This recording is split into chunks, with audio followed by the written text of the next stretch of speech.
আসসালামু আলাইকুম। হ্যালো বন্ধুরা, সকলে কেমন আছো? আশা করি ভালো আছো। আবারও চলে আসলাম একটি নতুন ভিডিও নিয়ে। এই ভিডিওর বিষয়বস্তু হয়তো থাম্বনেল দেখেছো, ঠিক এরকম যে কোনো ফটো থেকে চ্যাট জিপিটি দিয়ে আমার মতো লোগো এবং ব্যানার বানানো শেখাবো এই ভিডিওতে। ভিডিওটি সম্পূর্ণ দেখলে 100% শিখতে পারবে। তাই বেশি কথা না বলে চলো ভিডিওটি শুরু করা যাক।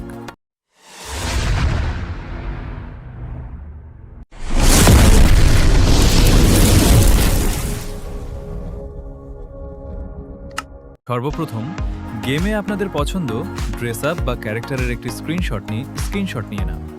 তারপর আমরা চলে যাব চ্যাট জিপিটিতে এসে ক্যারেক্টারের তলায় স্ক্রিনশটটি আপলোড করতে হবে। তারপর ভিডিওর স্ক্রিনে দেওয়া প্রম্পটটা স্ক্রিনশট নিয়ে কপি করে এখানে পেস্ট করে দিতে হবে, ঠিক আমার মতো করে। প্রম্পটে যা আছে তাই থাকবে, শুধুমাত্র প্রম্পটের দেওয়া নামটি চেঞ্জ হবে। তাই প্রম্পটির ইউআর নেমের জায়গায় তোমার নাম দিয়ে দাও। তারপর এখানে প্রম্পট সহ ছবিটিকে আপলোড করো। তারপর কিছুক্ষণ অপেক্ষা করলে চলে আসবে আমাদের নিউ লোগো। লোগোতে ক্লিক করো, তারপর সেভ করে নাও।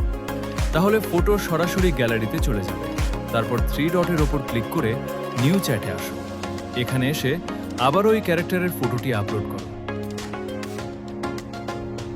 স্ক্রিনে দেওয়া প্রম্পট স্ক্রিনশট মেরে কপি করে নাও। তারপর এই প্রম্পটটির শুধুমাত্র ইউআর নেম জায়গায় তোমার নাম দিয়ে ঠিক আগের মতোই আপলোড করে দাও। তারপর কিছুক্ষণ অপেক্ষা করলেই আমাদের নিউ ব্যানার চলে আসবে। তারপর ঠিক আগের মতোই সেভ করে নাও। আশা করি সকলে ভালোভাবে বুঝতে পেরেছো। যারা এখন অবধি ভিডিওটি স্কিপ না করে দেখছো তাদেরকে অনেক ধন্যবাদ। এবারে ভিডিওটিতে একটি লাইক দিয়ে চ্যানেলটি সাবস্ক্রাইব করে দাও।